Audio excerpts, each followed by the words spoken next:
and welcome to Razz Reviews. Today I'm going to be reviewing Assassin's Creed.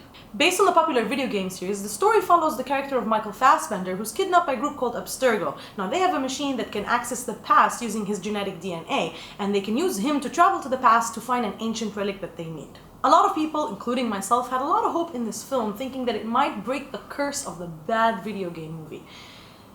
And our hopes were shattered because this movie is horrible! It's so bad. Hello, darkness, my old friend. It was a really horrific experience watching this movie. I mean, this is me after the film ended. I was like this for a while. See? The film came out, the reviews weren't really good, so I went into it thinking it's not gonna be that great, but it was actually much worse than I expected. I'm a big fan of the games. I've played almost all of them. I have so much memorabilia. I have this. An actual that. I have this Ezio, I have the games, I have this laptop bag, Assassin's Creed courier bag, which doesn't really exist, but you know, it has the Assassin's Creed logo on it, so I got it, and I take it to work. So I really love the games, and I played them religiously when they came out. And even when the games took a dive in quality, I still enjoyed them because of their immersive nature and because how they took you back into the past and had so many talented people work on recreating these ancient places and wonderful countries back in history where we couldn't have even seen them. So how could they mess this up? And for someone who likes the game, who's a fan of the lore, how could I hate it so much? How? Well, I'm gonna tell you how. I was really dreading doing this review because I always try to be unbiased, and that's why I talk about things I like and things I didn't like, no matter what I thought of the film.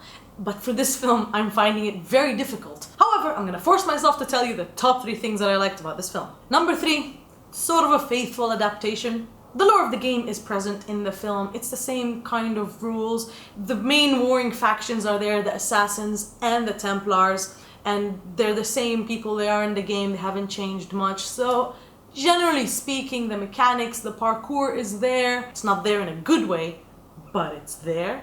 So I guess that's a good thing. Number 2, one good scene. There was one kind of cool market chase scene that I liked. I thought it was beautifully choreographed.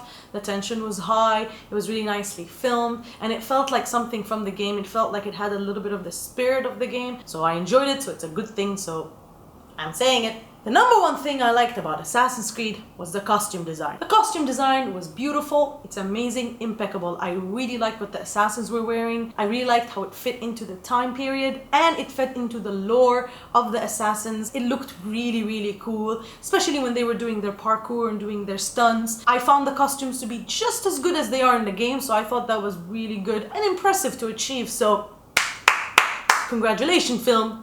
You didn't mess that up. Yay. Now that that's out of the way, let's talk about the top 3 things I didn't like about Assassin's Creed. Number 3, horrible characters. The characters in this film are horrendous. Nobody is likable. You invest in nobody's story. They're just a bunch of grumpy people walking around trying to do their thing. You don't buy into their character arcs. Character arcs. There aren't any character arcs, they're just there. Marion Cotillard's character is this gloomy person. She's in charge of the Abstergo program, and she connects with Michael Fassbender's character, even though she's been experimenting on all these assassins and turning their brains into mush. But this guy, because he's Michael Fassbender, so she decides, oh, I'm gonna care about this guy now. Jeremy Irons in this movie! It's still bad! They're supposed to have a conflicting relationship, father-daughter dynamic. It's not there. They just deliver lines. Everybody's phoning in this performance. Phoning it in! And the most important thing, you don't like them. They're not nice people. I'm not rooting for these people. If they all drop dead in the middle of the film, I couldn't care less. Number 2, the story. Or lack thereof.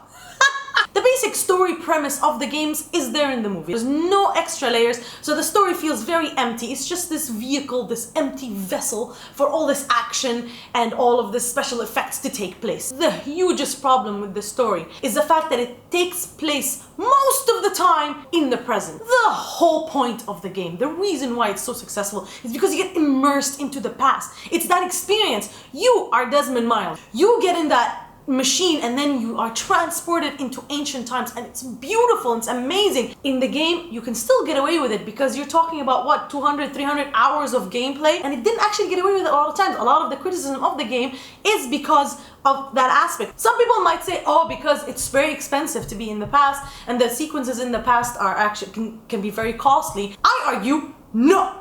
Not necessarily. You have scenes where you have a bunch of people standing around in robes inside an underground stone area. Same concept, a few people in a room talking, having a conversation. Of course, you'd have to write good dialogue for that, which was missing. But if you have that, you don't need that much money. You don't have to always have big action sequences in the past. You can still have short, small, budget-friendly scenes in that setting. How much is the budget? Hold on. Can you Google the budget for me? Google it.